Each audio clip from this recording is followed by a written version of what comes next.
Niining panahon nga ang putling ebanghelyo gihagis sa mga hiwi nga pagtulunan. Kinahanglan mo barug ang mga tinunan ni Kristo sa pagpakigbisog sa paglaban sa pagtuo, nga magkausa ug alang sa tanang panahong gihatag sa Dios ngadto sa iyang katawan. Maoy hinungdan nga namugna kining tulumanon ang putling ebanghelyo. 30 minutos nga pagsabwag sa tinuod nga ebanghelyo. Kauban ni Pastor Jeremias Hangad, ang putling ebanghelyo. Tulumanon nga gihatod kaninyo sa Herald of Grace Radio Ministries Philippines. Ang putling ebanghelyo. Ang putling ebanghelyo.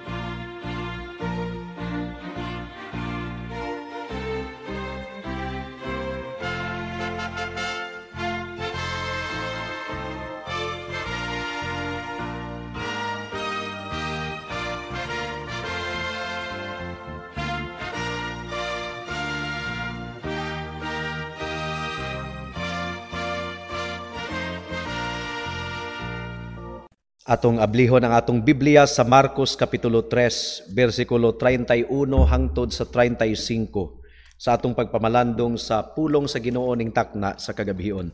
Marcos Kapitulo 3, versikulo 31 hangtod sa 35. Ang giingon dire, unya miabot ang inahan ug ang mga igsuong lalaki ni Jesus.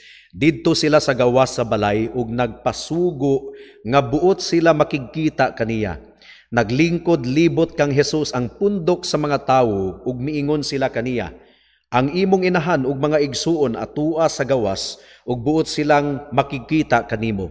Si Jesus mitubag, kinsa ba ang akong inahan ug mga igsuon?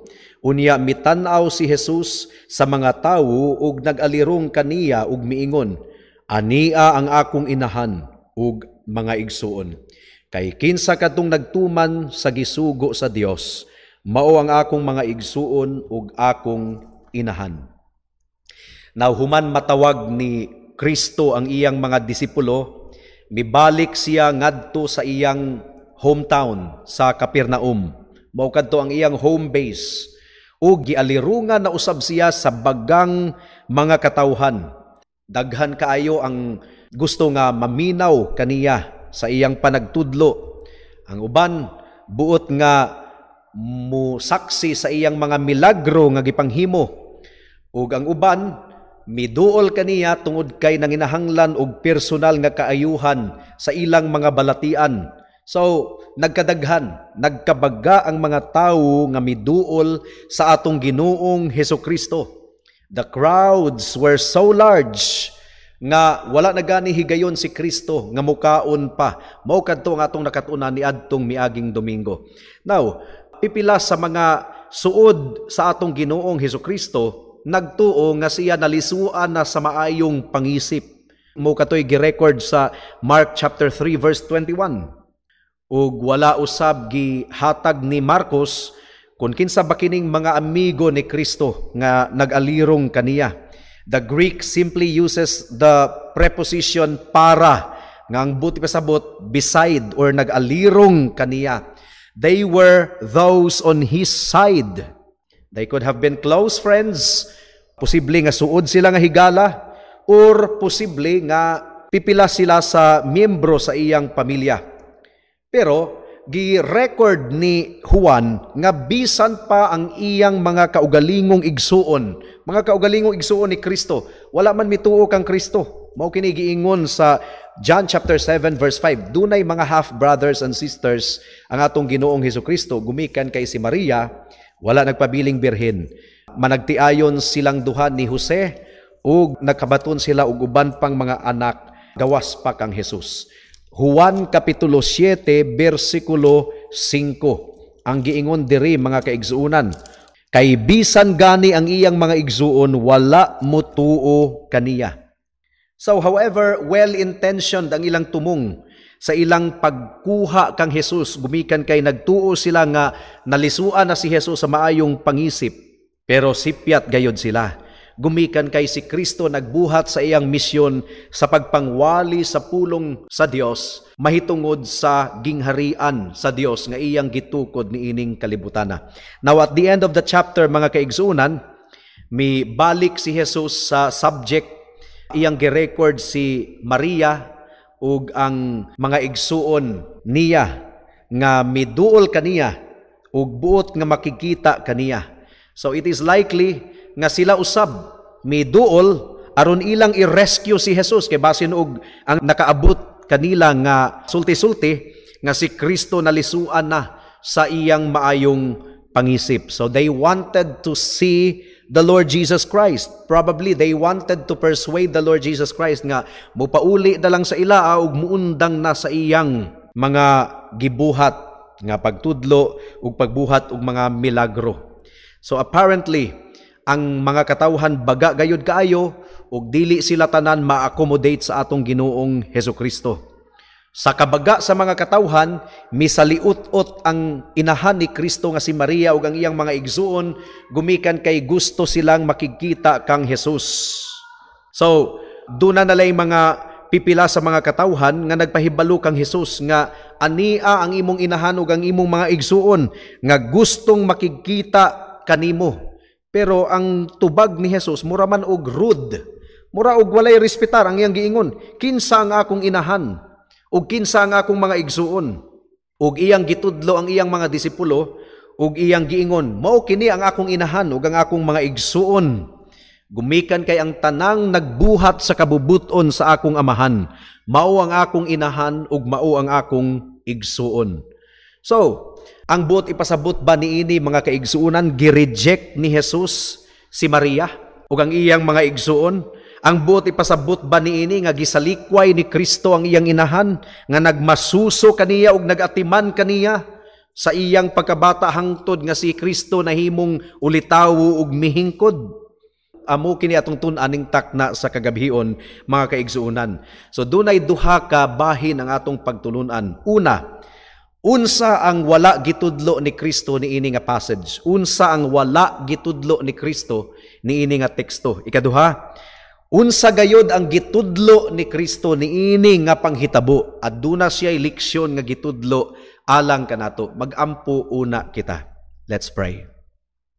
Salamat o Dios sa kagawasan once again nga imong gihatag kanamo sa pagpamati sa imong pulong ug among gipangayo nga imong andamon ang among kasing-kasing ug hunahuna ning takna sa kagabihion ug hinaot nga magbunga kining among pagtuon sa imong pulong. In Jesus name we pray. Amen. Unsa ang dili gitudlo ni Kristo niini nga passage? Unsa ang wala niya gitudlo? Well, una, wala gitudlo ni Kristo sa iyang pag-ingon nga kinsa ang akong inahan ug akong mga igsuon. Tanawan ninyo, kini ang akong inahan ug ang akong mga igsuon gumikan kay ang nagbuhat sa kabubuton sa akong amahan, mao ang akong inahan ug akong mga igsuon. Wala kini nagpasabot mga kahigalaan nga gitsulti ni Jesus nga si Maria dili tinuod nga magtotoo sa atong buhi nga Dios. Dili kana mo ipasabot ni Kristo nga iyang gisalikway si Mary ug iyang gidismiss nga unbeliever. No. Gidemonstrate sa laing bahin sa balaang kasulatan nga si Maria usa ka babayi nga aduna gayoy pagtuo sa atong buhi nga Dios. In fact, gisingle out siya sa atong buhi nga Dios nga makadawat sa panalangin ug pribilehiyo nga mahimong inahan ni Kristo sa iyang pagkatawo. Ug unsa ang tubag ni Maria? Be it unto me according to your word. Una, nangutana siya, unsaon man nga birhen pa man ko, wa pa man ko makahibalo og lalaki. And then the angel explained the matter to her, and Mary responded in faith. Ug iyang giingon, be it unto me according to your word. And then sa Lucas kapitulo 1 bersikulo 47, miawit si Maria ug usa ka awit ug miingon, ang akong kalag nagmaya sa Dios nga akong manluluwas. So kung nanginahanglan si Maria og manluluwas, buti pasabot dili siya sinless, kanang walay sala. Aduna siya sala, pero giluwas siya sa atong Ginoo. Now, si Maria gi-correct ni Jesus ang iyang understanding, ang iyang pagsabot mahitungod sa iyang buhat. Nakita nato kini sa kasal didto sa Kana. Murag gipangunahan ni Maria ang atong Ginoo, mao nga gi-correct siya ni Jesus, "Woman, what have I to do with you? My time has not yet come." Human nga gipahibalon ni Maria nga nahutda na sila og bino sa kasal. Si Maria usab, mga kaigsuunan, nanginahanglan og manunubos. Dili lang si Maria inahan ni Jesus sa unod, si Maria usab igsuon ni Jesus spiritually. Gumikan kay magtutuo si Maria sa atong buhi nga Dios. Kabahin si Maria sa tinuod nga spiritual family sa atong Ginoong Hesukristo. Ug nahibawan usab nato nga ang igsuon ni Jesus nga si Santiago nahimong magtutuo human si Kristo mabanhaw gikan sa mga patay, ug nahimo usab siya nga martir gumikan sa pagtuo niya sa atong Ginoong Hesukristo. Wala gitudlo ni Kristo, mga kaigsuunan, nga isip mga magtutuo atong i-reject ang atong mga pamilya. Dili ka na mo gitudlo ni Kristo basig mudaga na sa atong hunahuna nga gustong makikita si Maria ug mga igsuon kang Jesus. Unya murag gisalikway ni Jesus si Maria ug miingon siya nga, "Kinsa man ang akong inahan ug akong mga igsuon?" Kini gitudlo niya ang iyang mga disciples. So but pasabot gi-reject ni Jesus si Maria, dili kana mo gitudlo ni Jesus, mga kaigsuonan. Jesus was not teaching na kung kita Kristohanon isalikway nato ang atong pamilya, dili. Ang ikalima nga sugo nagtudlo kanato nga atong tahuron ang atong mga ginikanan. Ug gikutlo ni Pablo ang ikalima nga sugo sa Epeso kapitulo 6 bersikulo 2 ug 3. Human niyang giingon nga, "Children, obey your parents in the Lord, for this is right." Ang giingon usab sa Ginoo sa amahan ug inahan, kinahanglan nga ila usab nga atimanon ang ilang mga anak. Epeso kapitulo 6 bersikulo 4. Please turn there. Epeso kapitulo 6 bersikulo 4 ang giingon diri, "Mga ginikanan, ayaw pasuka ang inyong mga anak, hinuon amumaha sila sa Kristohanong disiplina ug maayong pagtulunan." So, gihatagan gayud sa Biblia og dako kayong importansya ang pamilya, ang poor parenting. Kining ni ang mga ginikanan nga wala nag-amuma sa ilang mga anak. Mao kini ang naghatag kanila og dako kayong problema. Mabasa nato kini sa kasaysayan sa Israel. Mga Israelites nga wala nila amumaha ang ilang mga anak. Pagkadako sa ilang anak, sa pagtubo sa ilang anak, naghatag kanila og problema. Now, si Jacob, aduna siya anak nga babayi. Nganong ang anak nga babayi ni Jacob nga si Dinah, galaag-laag man, gahimo mang latagaw, mao nga na-rape sa anak ni Shechem. Gumikan kay wala maatiman og ayo ni Jacob ang iyang anak nga babayi. Ug iya unta kadtong natudluan og taro nga ang babayi dili maglaag-laag, wala unta nahitabo kadto nga panghitabo. In fact, kung atong basahon ang Biblia, ang mga pastors nga ang mga anak badlungon, gumikan kay wala maamuma og tarong, disqualified sa pagkapastor. Asa man na nato mabasa? Unang Timoteo kapitulo 3 bersikulo 4 hangtod sa 5. Unang Timoteo kapitulo 3 bersikulo 4 hangtod sa 5. Ang giingon diri, "Kinahanglang maayo siyang mudumala sa iyang kaugalingong panimalay ug makapanton sa iyang mga anak aron sila magmasinugtanon ug magmatinahuron kaniya. Kay kun ang usa ka tawo dili maantigong mudumala sa iyang kaugalingong panimalay, unsaon man niya pagdumala sa simbahan sa Dios." So you see, disqualified ang usa ka tawo nga dili maantigong mudumala sa iyang pamilya, disqualified sa pagkapastor. Daghan kaayong mga amahan sa atong kapanahunan karon nga ilang gilikayan ang responsibilidad, nga ilang dumalaan og duro ang ilang pamilya. Adunay responsibilidad ang mga amahan nga itudlo ang pulong sa Dios sa ilang mga anak. Adunay responsibilidad ang mga amahan nga i-train nila ang ilang mga anak diha sa mga doktrina ni Kristo. Daghan kaayong mga anak sa mga Kristohanon nga ginikanan nga karon galangoy-langoy na sa impyerno, gumikan kay napakyas ang mga ginikanan sa pagtudlo ug pag-amuma ug pagdumala sa ilang mga anak.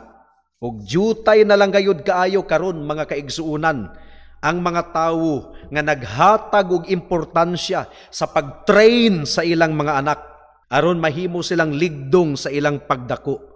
Ang ga-train sa mga anak karon ang internet, ang Facebook, ang YouTube. Mga dili na kita makuratan kung ang mga anak muliwat ni Vice Ganda, muliwat sa mga bastos nga mga artista nga atong makita sa TV. Ang mga Puritans sa ilang kapanahunan, ang unang 5 ug 6 katuig sa ilang mga anak, mura og kuan pa kayo kanini ang ilang tudluan, pero pagka abot sa anak og 7 katuig, didto na gyud nila dabu-dabuhan og tudlo ang ilang mga anak sa tanang mga buluhaton ni ining kalibutana aron mahimong ligdong sa ilang pagdako. Ang mga lalaki, ang amahan ang mutudlo sa mga buluhaton sa balay, sa mga buluhaton sa katilingban, sa mga panginabuhi, ug ang mga anak nga babayi ang inahan maoy mutudlo. Mao kadto ang mga Puritan family didto sa Europa at that time.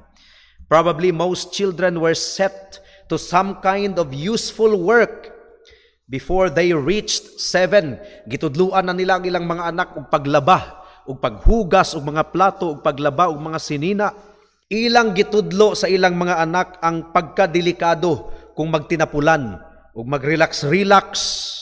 Doon na sila'y panultihon nga idleness in youth is very dangerous. And idleness is youth is scarcely healed without a scar in age. Ang idleness kuno, ang pagkatapulan, sa bata pa ug sa pagkabatanon, samad ka na, nga kung maayo man kuno, ang pagkatapulan, adunay dako kayong ulat nga magpabilin. Damaging day kayo ang pagkatapulan. Para sa mga babae, 6 to 7 years old, ang ilang training gasugod na sa seryoso gayod nga buluhaton sa balay. Ang mga lalaki at the age of 12 hangtod sa 14, gitudluan na sa pagpanday ug sa pagpanginabuhi. That was before. This meant nga kung gusto nila nga ang ilang anak makahibalo, mubuhat og mga kabinet ug mga lamisa, ilang gi-enroll didto sa furniture shop. Ilang gi-enroll didto ang ilang mga anak 12 to 14 years old. Sila mo'y magbayad sa tag-iya sa furniture shop aron ang ilang mga anak matutukan ug makakaton ug panginabuhian. Kung gusto nila nga ang ilang mga anak makakaton sa pagbuhat og sapatos ug pag-repair og sapatos, ilang i-enroll dito sa mambuhatay og sapatos. 12 to 14 years old, sila pa ang mubayad. Ingon ana sila kaseryoso mga kaigsuunan. Wala na kana sa atong kapanahunan karon.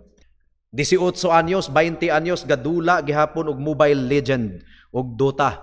30 anyos, walay direksyon sa kinabuhi. Puro entertainment, puro YouTube, puro Facebook. Doon na kita'y obligasyon sa atong mga anak. Nga ato silang atimanon og duro og tudluan og duro.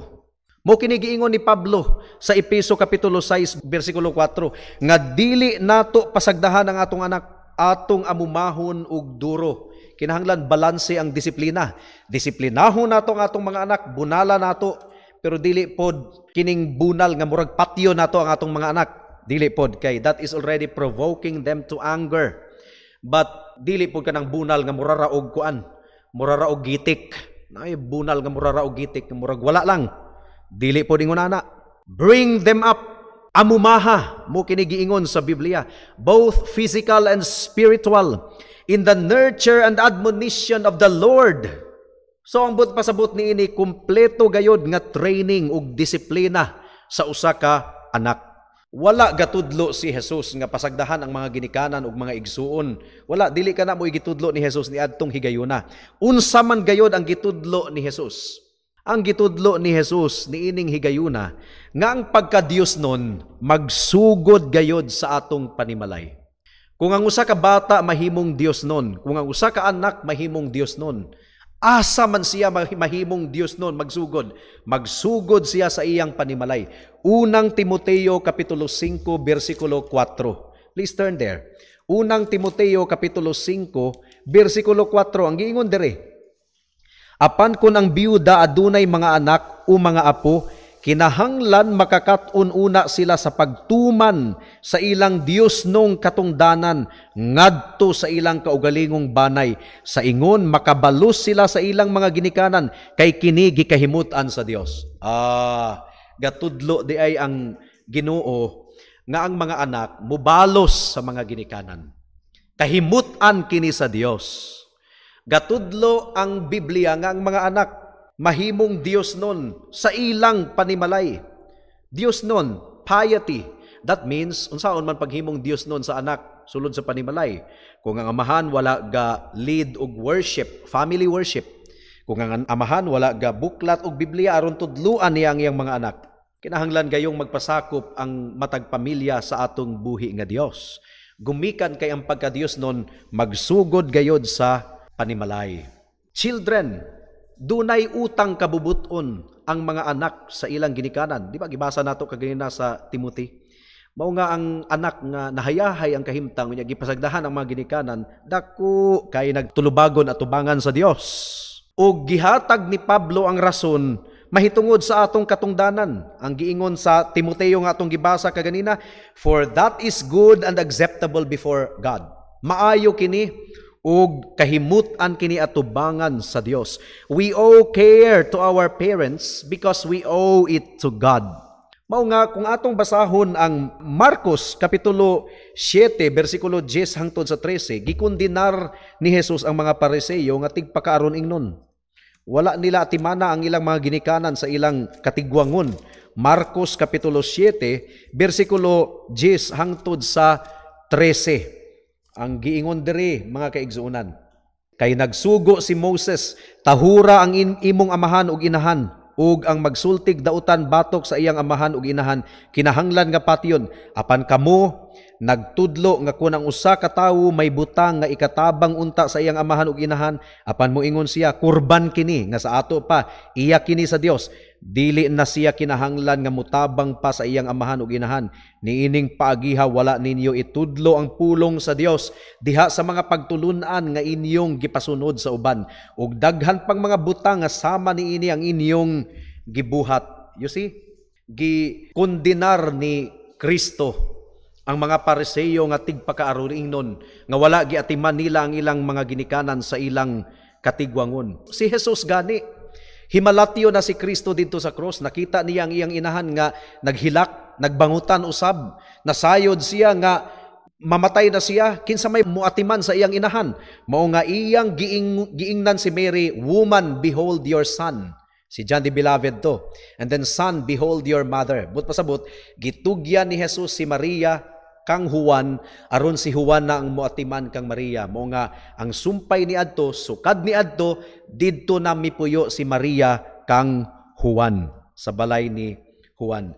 Wala gyud pasagdahi ni Kristo ang iyang inahan. Mamatay na siya pero wa niya pasagdahi. Iyang giendorso ngadto kang Juan. Children, obey your parents in the Lord, for this is right. Ang obedience, mga kaigsuunan, mga anak, sugo kini sa Ginoo. Gitanaw gayod sa Ginoo ang mga anak nga masinupakon sa ilang mga ginikanan.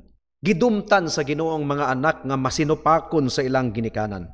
Ug ang ginikanan usab nga dili maantigong mutudlo sa ilang mga anak aron sila mosunod. Tungod kay ang obedience kinahanglan niyang itudlo sa mga anak. Ang pagsunod itudlo na sa mga anak. Kining ni ang muingon nga ang mga anak adunay katungdanan nga muatiman sa mga ginikanan sa ilang katigwangon, itudlo na sa mga anak samtang bata pa sila. Tungod kay kung dili na itudlo, wala gayud, dili na mahimong kabahin sa ilang kasing-kasing ug una-una. Istrikto kayo ang daang tugon mga kaigsuunan. Ang mga anak nga salawayon ug masinupakon ug kusog mutubag-tubag sa mga ginikanan, batuhon hangtod nga mamatay. Sa karaang tugon to, balaod kadto sa Israel. Wala na kana sa atong kapanahunan karon. Ug ang amahan usab nga irresponsable, tapulan, ug dili maantigong mo provide sa panginahanglanon sa iyang pamilya. Unsa ang description ni Apostol Pablo sa unang Timoteo kapitulo 5 bersikulo 8. Ang giingon diri mga kaigsuunan, ang amahan nga tapulan, gapadako lang sa iyang tiyan o gasigig lingkod. Unya kung dunay inom, mutungab, wala gyud trabaho tibuok adlaw. Walay gikaon ang pamilya kung aduna man ang inahan or ang asawa mo'y nahago kaayo sa ngatanan.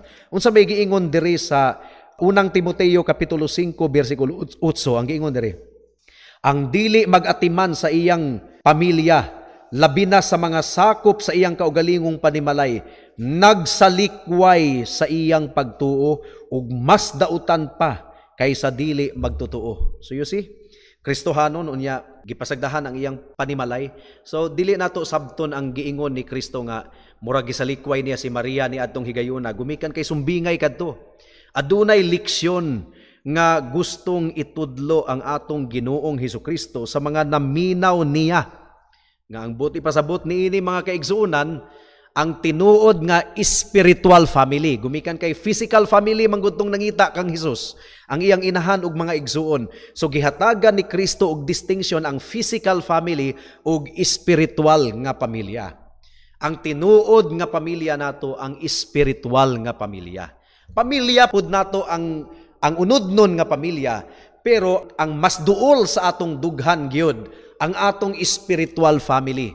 Ang isig ka magtutuo sa atong Ginoong Hesukristo. Mo kadto ang gitudlo ni Kristo. Wala gatudlo si Kristo nga atong pasagdahan ang atong pamilya gumikan kay sukwahi na kini sa lain pang bahin sa balaang kasulatan. Bisan man gani ang mga pagano, instinct na gitanom na sa Ginoo sa mga konsensya sa matag tawo nga atimanon gyud nato ang atong ginikanan sa ilang katigwangon, ug ang mga ginikanan mo atiman sa ilang mga anak, mo disiplina sa ilang mga anak, ug mutudlo sa ilang mga anak. Dili nato pwedeng pasagdahan ang atong obligasyon sa atong pamilya, sa atong asawa, sa atong mga anak, ug sa atong mga ginikanan, ug bisan pa sa atong mga kaparintihan. Kinahanglan nga mo extend kita sa atong pagtabang ug pag-ayuda. Daghan kayong mga tawo nga nagkulang niini, pero doon na po'y mga tawo nga nalabihan. Mas ilang gipalabi ang ilang pamilya kaysa sa mga igsuon sa pagtuo. Kumbaga, wala na gyud sila'y ang ilang loyalty. Kung ang ilang igsuon sa pamilya, unod nun nga pamilya, nagpabuyag. Unya, to the point nga, ang ilang loyalty tuan na didto kaysa sa pamilya sa atong buhi nga Dios. So too often in our generation, people turn to their families na sobrahan. Ang ilang pamilya, nahimo na nilang idol. Nahimo na nilang idol. For example, adlaw sa pagsimba, adlaw sa mga pag-ampo, dunay birthday party sa pamilya. Andam silang i-skip ang pagsimba kay palabihon katong birthday party sa pamilya. That is idolatry. Asa may mas labaw ang Dios, ang pagsimba sa Dios, o ang birthday party? Mga tarungan, talagsaon raman ang birthday party, pastor. Unsa? Talagsaon ang birthday party niya, gumikan kay talagsaon, mahimo siyang mas labaw sa Dios ni anang higayuna. So nahimong idol nila ang ilang pamilya. Nababagan ang ilang pagsunod sa Dios, gumikan kay mas gipasulabi ang ilang pamilya. Nahimong idol, mao kanay gikondenar ni Kristo. Mao kanay gustong itudlo ni Kristo nga kung family, earthly family versus spiritual family, kung doon na gayoy higayon nga nagkabangi or nagka-conflict kining duha, ato yung palabihon ang spiritual nga family. Di ba gibasa nato sa scripture reading kaganina nga wala mianhi si Kristo aron sa paghatag og kalinaw, mianhi siya aron sa paghatag og panagbangi. Dili ka na literal sumbingay na mga kaigsunan nga ang but pasabot kung ang atong pamilya mubabag ka nato sa pagsunod sa Ginoo, mulutos ka nato, atong palabihon ang atong Ginoo kaysa sa atong pamilya. But that goes on without saying nga atong pasagdahan ang atong pamilya. So dili ka na mo'y gitudlo sa atong Ginoong Hesukristo. The Bible teaches nga doon na kita'y responsibilidad sa atong earthly families, pero mas doon na kita'y responsibilidad sa atong spiritual family. Mo kini atong mas palapdon pa sa karong sunod Domingo, katong giingon ni Kristo, who are my mother and my brothers and sisters? Look at them. Gitudlo niya ang iyang mga disipulo. For whoever does the will of my Father are my mother, brothers, and sisters. Ambot pasabot ni inihigala, kung ikaw wala pa kang Kristo, dili ka igsuon ni Kristo. Dili ka sakop sa pamilya ni Kristo. Kang kinsang pamilya ka sakop, John 8:44, unsay giingon ni Kristo sa mga dili magtotoo, you belong to your father, the devil. But the good news is, kung maghinulsol ka sa imong mga sala, ug mudangop ka kang Kristo, mutuo ka kang Kristo, sa giingon sa John 1:12, yet to those who received Him, to those who believe in Him, He gave the right to become children of God. Mahimo kang anak sa Dios kung ikaw maghinulsol sa imong sala ug mudangop kang Kristo, ug mutuo lamang kaniya ingon nga imong bugtong Dios ug manluluwas. Karon na, kay basin ug ugma ulahin na ang tanan, magampo ta. Salamat o Dios sa mensahe nimo ning takna sa kagabhion, among gipangayo nga daghan ang napanalangina niini ug ang bunga niini tinuod nga paghinulsol ug tinuod nga pagsalig sa among Ginoong Hesukristo. Mao kini among gipangayo ug gipasalamatang daan sa ngalan ni Jesus. Amen. Alang sa dugang nga mga pangutana, mahimong mo text kang Pastor Jeremias hangad sa 0935 744 3030.